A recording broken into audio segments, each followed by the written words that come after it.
मैं शारदा मैम के साथ आई हूँ दीघा से। इस वीडियो के जरिए मैंने ये सीखा, लड़की को पढ़ना चाहिए और लड़की आगे बढ़ेगी तभी देश आगे बढ़ेगा। Thank you. और मैं शारदा मैम के साथ दीघा से आई हूँ।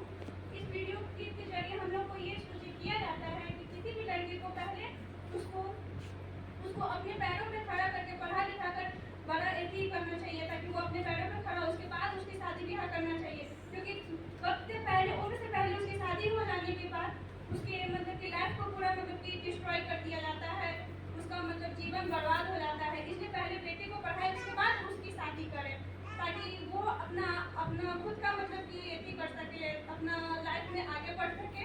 किसी भी प्रॉब्लम का सामना वो अकेले भी कर सकती है, अपने परिवार को भी साथ में लेकर चल सकती है। और पढ़ी रहेगी तभी तो वो मतलब कि आगे अपना विकास कर पाएगी, अपने परिवार का, अपने पति हो चाहे जो भी हो उनका साथ दे पाएगी। Thank you ma'am.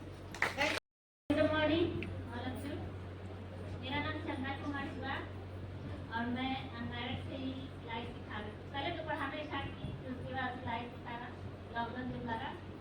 उसके बाद शादी के बारे में बात हुआ तो हमने सीधा बात रखा कि नहीं, जब तक पढ़ाई करनी है उसके बाद अपना कुछ पैरों पर खड़ी हो जाओ। उसके बाद जब करना हो तो होता ही है।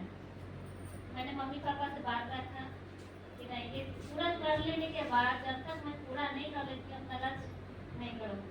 तो 2 साल मैंने हम लोग कुमारी है, मैं भूतनाथ भागवत नगर से आई हूँ और सविता मैम जो सिलाई सेंटर में है उनकी तरह है।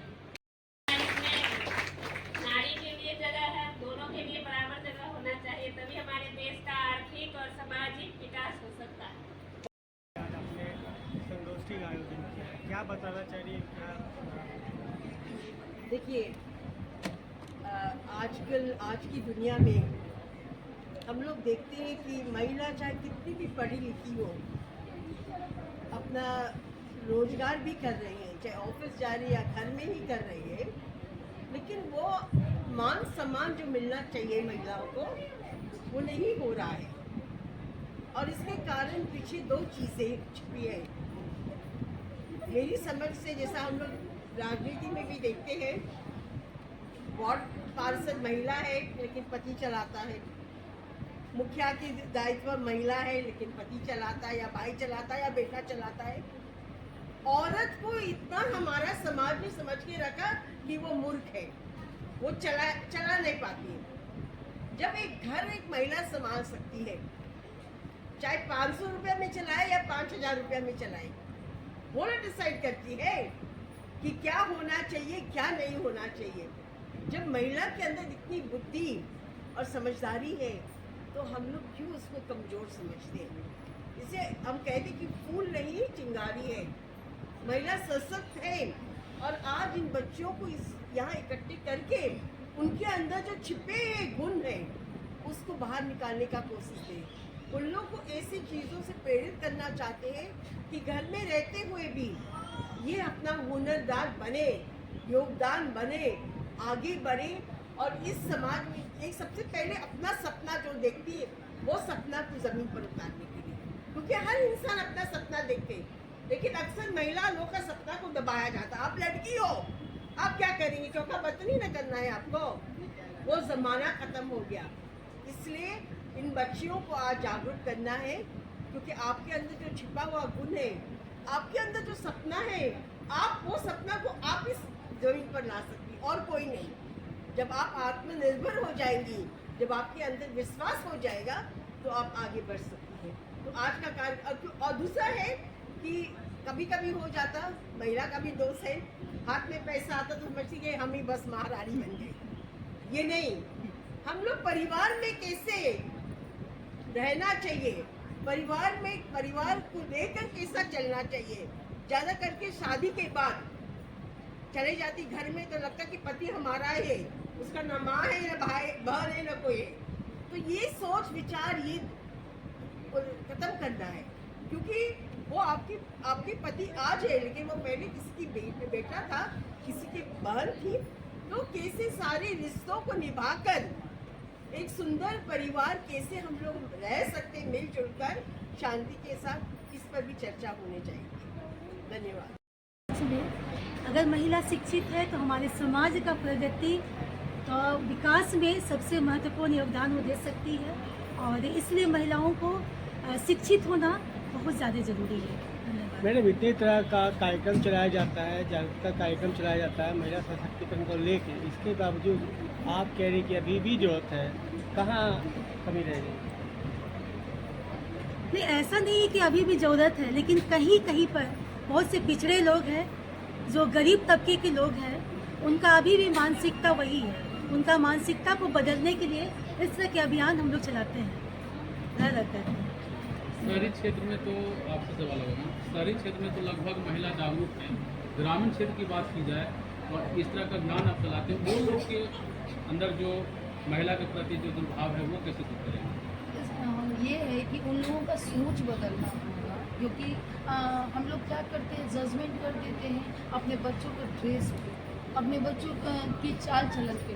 ये नहीं करना है, हमारी सोच को बदल देना है और ये सोचना है कि हमें पढ़ाना है, और उनको ये नहीं सोचना है कि हमको घर में दबा करके रखना है, चार दीवारी के अंदर रखना है। ये पहले हम लोगों के गांव में अभी तक ये चीज़ नहीं बदली, इस चीज़ को बदलना है। मैडम, ब्याल कुमारी लड़की बच्चे में शादी हो, अभी भी शादी हो रही है। हाँ।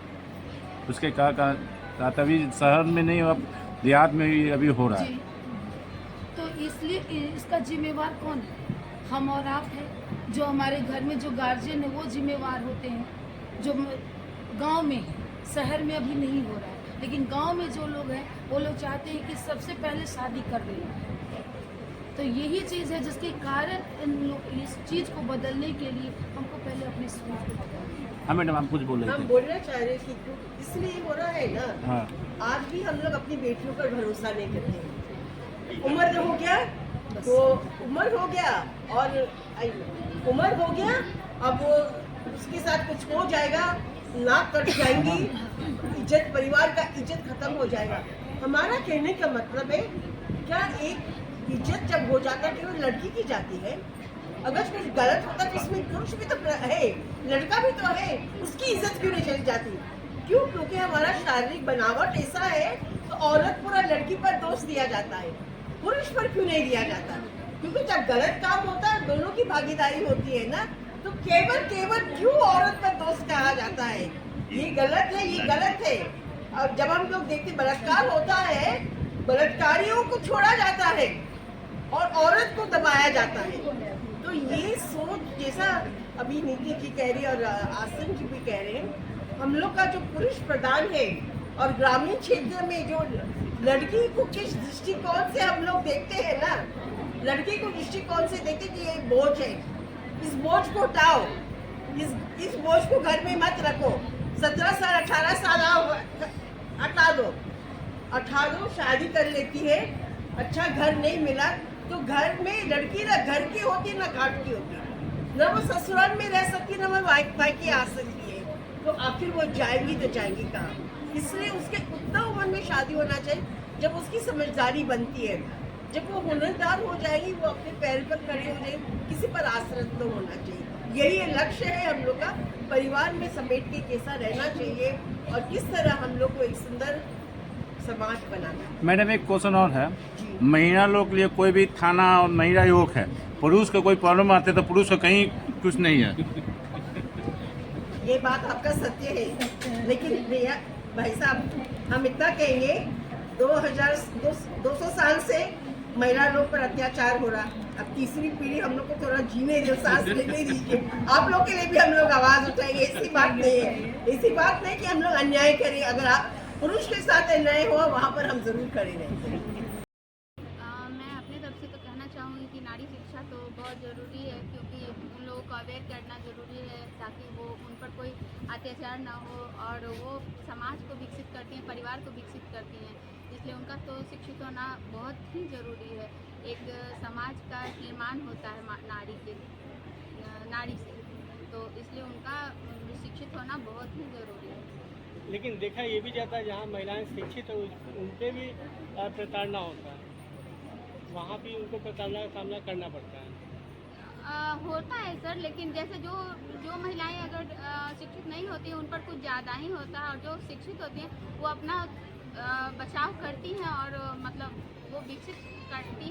अपने बच्चों को अच्छी शिक्षा दे सकती हैं, अच्छे मतलब बदलाव ला सकती हैं।